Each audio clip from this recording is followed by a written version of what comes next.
Thus have I heard. On one occasion, the Blessed One was living at Savatthi in Jeta's Grove, Anatta Pindika's spa. There he addressed the monks thus, "Monks, Noble Sir," they replied. The Blessed One said this, "Monks, on one occasion I was living at Ukata in the Subhaga Grove at the root of a royal sala tree. Now on that occasion, a pernicious view had arisen in Baka the Brahma thus: this is permanent, this is everlasting, this is eternal, this is total, this is not subject to pass away. For this neither is born, nor ages, nor dies, nor passes away, nor reappears. And beyond this there is no escape." Let's stop here for a moment. So here this Baka Brahma, he thinks that his world is permanent and everlasting because he has such a long lifespan. He has been there for so long as he can remember.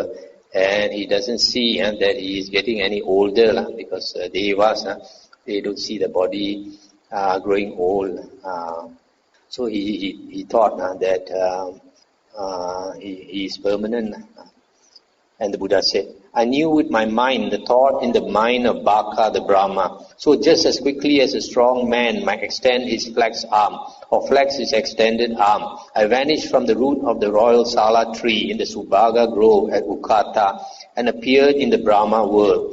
Baka the Brahma saw me coming in the distance and said, 'Come, good sir, welcome, good sir. It is long, good sir, since you found an opportunity to come here. Now, good sir, this is permanent, this is everlasting, this is eternal, this is total, this is not subject to pass away. For this neither is born, nor ages, nor dies, nor passes away, nor reappears. And beyond this there is no escape.'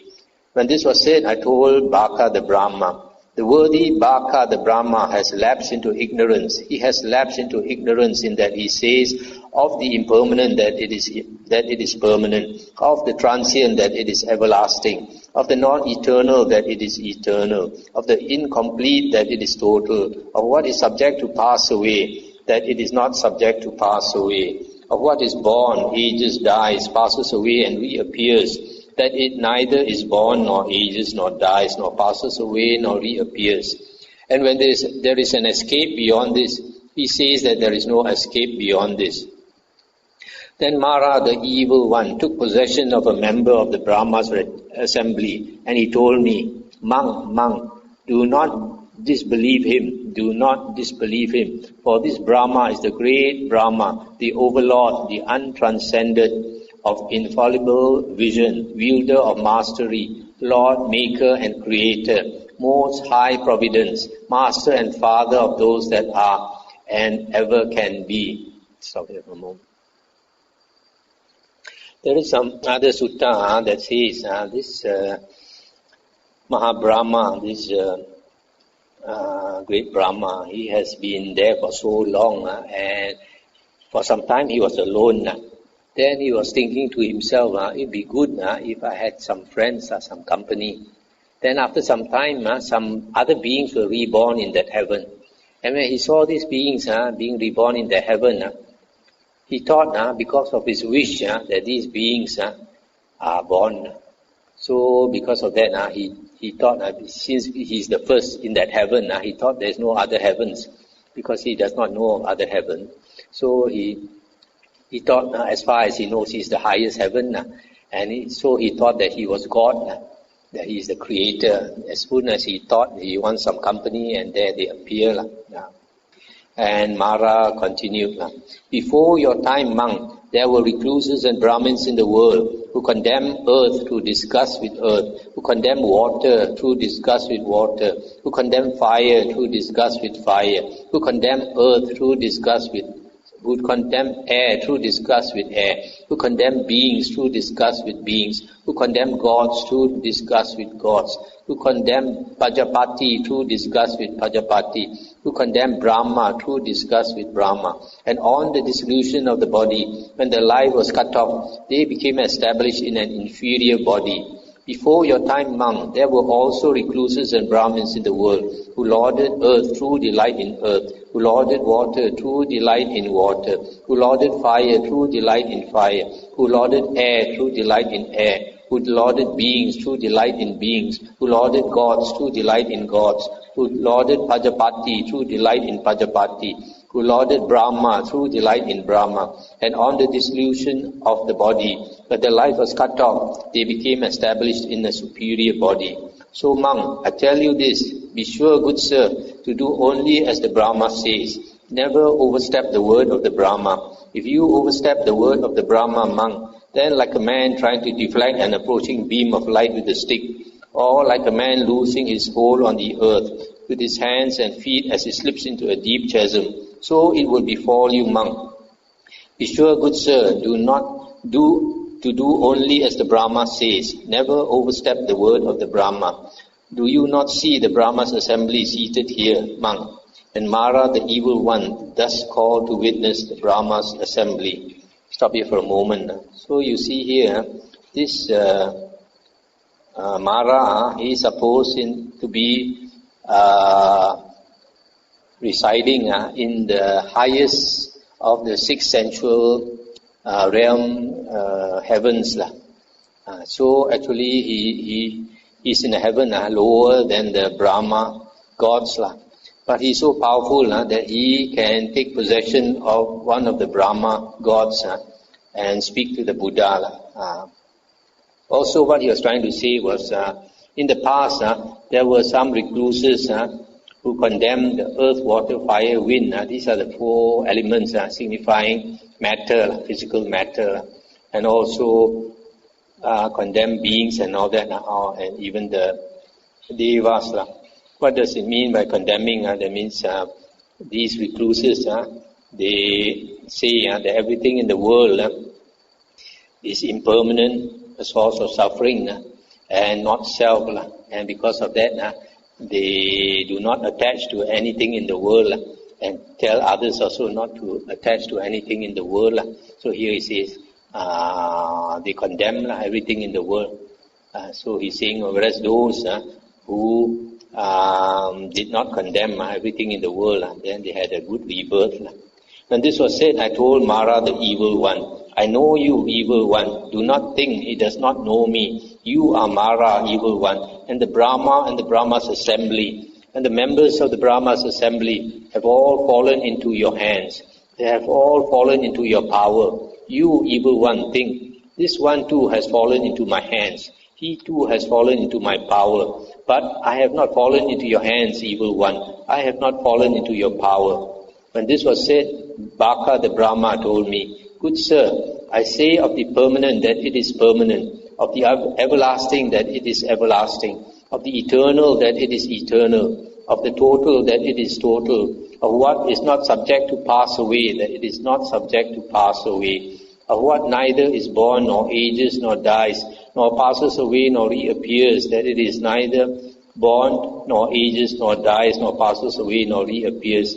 And when there is no escape beyond this, I say that there is no escape beyond this.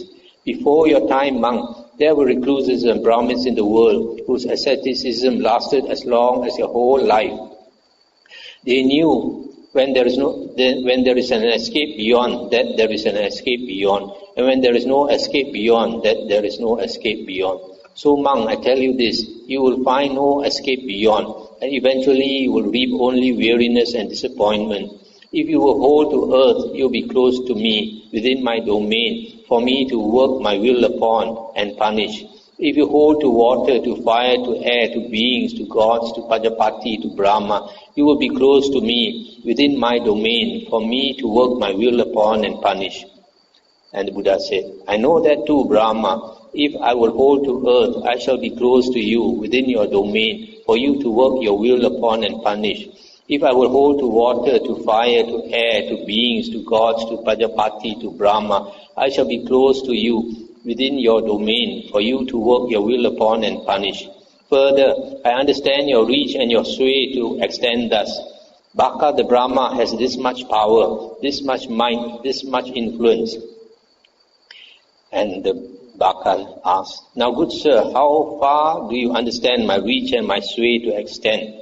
And the Buddha said, as far as moon and sun revolve, shining and lighting up the quarters, over 1,000-fold such world does your sovereignty extend. And there you know the high and low, and those with lust and free from lust, the state that is thus and otherwise, the coming and going of beings. Brahma, I understand your reach and your sway to extend thus. Baka the Brahma has this much power, this much might, this much influence. But Brahma, there are three other bodies which you neither know nor see, and which I know and see. There is the body called the gods of streaming radiance, from which you passed away and reappeared here. Because you have dwelt here long, your memory of that has lapsed, and hence you do not know or see it, but I know and see it. Thus Brahma, in regard to direct knowledge, I do not stand merely at the same level as you. How then could I know less? Rather, I know more than you. There is a body called the gods of refulgent glory. There is a body called the gods of great fruit. You do not know or see that, but I know and see it. Thus Brahma, in regard to direct knowledge, I do not stand merely at the same level as you. How then could I know less? Rather, I know more than you. Stop here for a moment. So here, the Buddha is telling this Brahma that he knows more than Brahma. Brahma has forgotten that he previously was in a higher heaven, and passing away from there, he appeared in this Brahma world. So the Buddha told him that there is this Brahma world, is actually the world of the first jhana. And the Buddha is telling him this world of the gods of streaming radiance are in the realm of the second jhana. And then the gods of refulgent glory are in the third jhana. And then the gods of great fruit, Vihapala, are in the fourth jhana. So the Buddha can see all this, and this Brahma does not. Brahma, having directly known earth as earth, and having directly known that which is not commensurate with the earthness of earth, I do not claim to be earth. I did not claim to be in earth. I did not claim to be apart from earth. I did not claim earth to be mine. I did not affirm earth. Thus Brahma, in regard to direct knowledge, I do not stand merely at the same level as you. How then could I know less?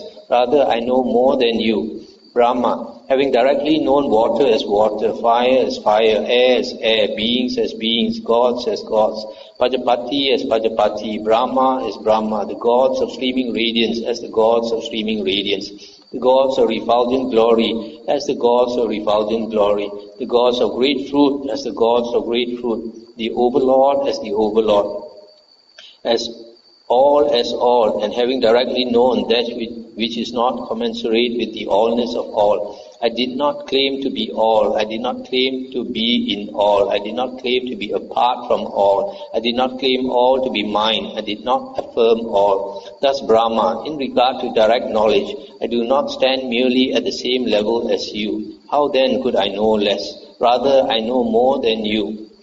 Stop here for a moment. So here what the Buddha is saying is similar to what is found in the first sutta of the Majjhima Nikaya. The Buddha says that he, having known earth, he does not claim to be earth, does not claim to be in earth, does not claim to be apart from earth, does not claim earth to be mine, etc.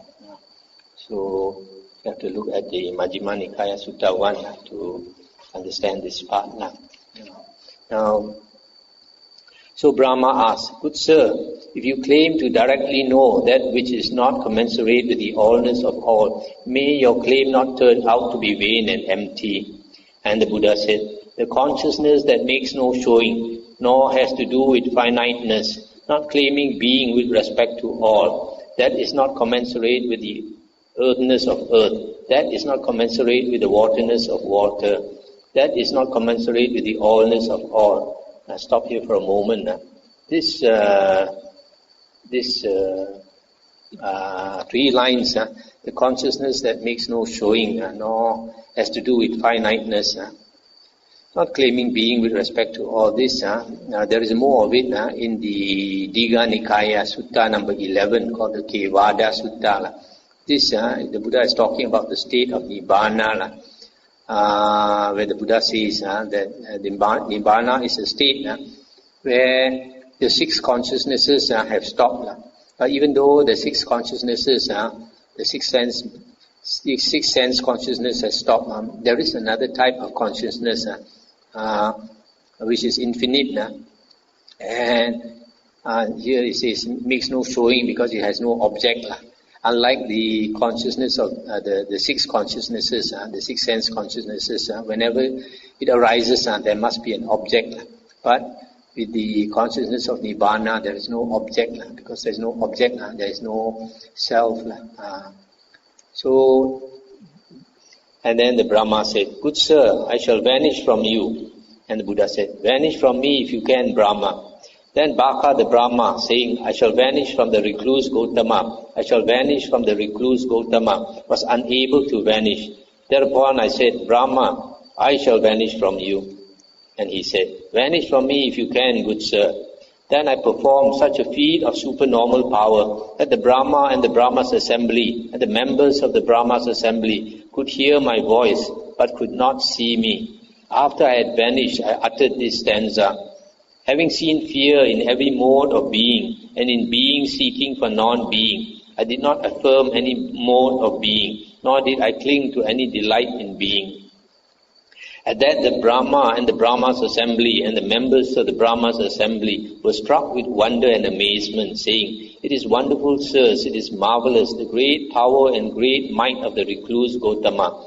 We have never before seen or heard of any other recluse or Brahmin who had such great power and such great might as has this recluse Gotama, who went forth from a Sakyan clan. Sirs, though living in a generation that delights in being, that takes delight in being, that rejoices in being, he has extirpated being together with its root." Stop here for a moment. These devas, they judge each other, how great each other is, through two things. One is the light. The light, all the devas, they emit light. So if a deva is more bright than others, then he's considered to have more power. The other one is the psychic power. Psychic power. So here, this Mahabrahma, he has great psychic power. So he told the Buddha he's going to vanish away from the Buddha. But because the Buddha's psychic power was greater, and the Buddha controlled his mind, so that he said, I'm vanishing, but he could not vanish from the Buddha. And then the Buddha challenged him, and the Buddha said, I will vanish from you. Then he said, you go ahead. And then the Buddha immediately vanished, and all the devas could not see the Buddha, but could hear his voice. So they were amazed. They had never seen a human being with such great power. Then Mara, the evil one, took possession of a member of the Brahma's assembly, and he said to me, Good sir, if that is what you know, if that is what you have discovered, do not guide your lay disciples or those gone forth. Do not teach the Dhamma to your lay disciples or to those gone forth. Create no yearning in your lay disciples or in those gone forth. Before your time, monk, there were recluses and Brahmins in the world claiming to be Arahant, Sammasambuddha, and they guided their lay disciples and those gone forth. They taught the Dhamma to their lay disciples and to those gone forth. They created yearning in their lay disciples and in those gone forth. And on the dissolution of the body, when their life was cut off, they became established in an inferior body. Before your time, monk, there were also recluses and Brahmins in the world, claiming to be Arahant and Sammasambuddha. And they did not guide the lay disciples or those gone forth. They did not teach the Dhamma to the lay disciples or those gone forth. They created no yearning in the lay disciples or in those gone forth. And on the dissolution of the body, when their life was cut off, they became established in a superior body.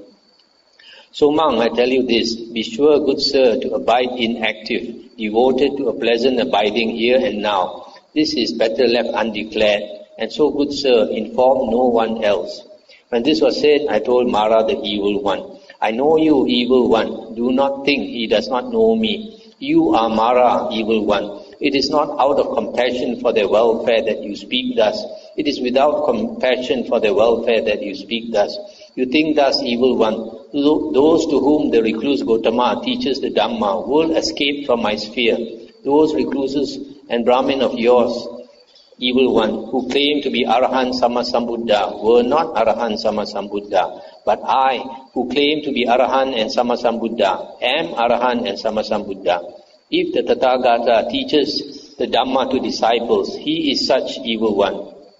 This word such, the Pali word is tadiso, you can say thus. Sometimes they translate as thus. If the Tathagata teaches the disciple to disciples, he is such evil one. And if the Tathagata does not teach the Dhamma to disciples, he is such. If the Tathagata guides disciples, he is such evil one. And if the Tathagata does not guide disciples, he is such. Why is that? Because the Tathagata has abandoned the taints that defile, bring renewal of being, give trouble, ripen in suffering, and lead to future birth, aging, and death. He has cut them off at the root, made them like a palm stump, done away with them so that they are no longer subject to future arising. Just as a palm tree whose crown is cut off is incapable of further growth, so too the Tathagata has abandoned the taints that defile, cut them off at the root, made them like a palm stump, done away with them so that they are no longer subject to future arising. Thus, because Mara was unable to reply, and because it began with the Brahma's invitation, this discourse is entitled On the Invitation of the Brahma. That's the end of the sutta. So, this sutta is one of those concerning the Maha-Brahma. And the Buddha went to him, firstly because he had wrong view, and secondly, usually because he has some affinity with the Buddha from the past life. Usually, the Buddha goes to such devas because they were his teachers before in the past life. So he feels that he owes some gratitude to them to help them to get right view. So he goes to such beings.